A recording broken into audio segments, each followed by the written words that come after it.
Hierdie boodskap na toe gebring deur Skatte in die Hemel. Gaan sluit graag by ons Facebookgroep aan vandag. Vandag se skriflesing kom uit Johannes 8 vers 44. En hy staan nie aan die kant van die waarheid nie, omdat daar geen waarheid in hom is nie, want hy is 'n leienaar en die vader van die leuen. Vandag se boodskap is getiteld God help my teen die sondeveg.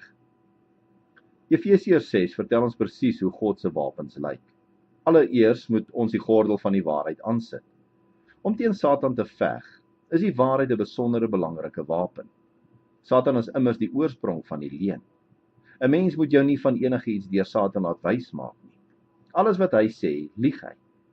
Hoe mooi sy stories ook al klink, dit is leuns. Moenie daaraan verstrik raak nie.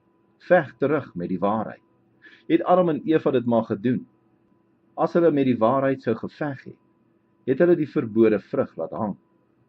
Om die gordel van die waarheid aan te sit, beteken dus dat ons eerlik moet wees, veral met onsself. In 2 Korintiërs 10 vers 4 en 5 skryf Paulus dat hy die teenstand met God se wapens breek.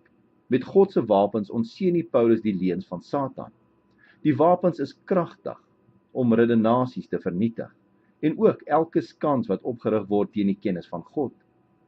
Paulus sê dat hy elke idee wat maar enigsins teen God se wil ingaan, aan God voorhou en vra, wat dink u hiervan? Is dit 'n leuen of die waarheid? Paulus is eerlik met homself. Sodra hy agterkom dat hy deur die werk van Satan dinge begin bedink wat teen die wil van God ingaan, vertel hy vir God wat dit is. Paulus laat die gedagte dus nie toe om te groei en gevolglik daaraan toe te gee nie. Voordat dit te laat is, bring hy dit onder die kruisgevangenskap van God. Soos hy sê, neem ons elke gedagte gevange tot gehoorsaamheid aan Christus. Ek hoef nou nie meer te sê nie. Dit spreek van self. Ons moet eerlik wees. Gebruik die waarheid. Laat jou nie deur Satan bedrieg wanneer hy probeer om jou te laat glo dat jy sake wel alleen kan aanpak nie. Kom ons bid saam. Hemelse Vader, dankie weer eens vir die wapen wat U my gee om Satan te weerstaan. Dankie vir die besondere wapen van die waarheid en help my om eerlik te wees met myself.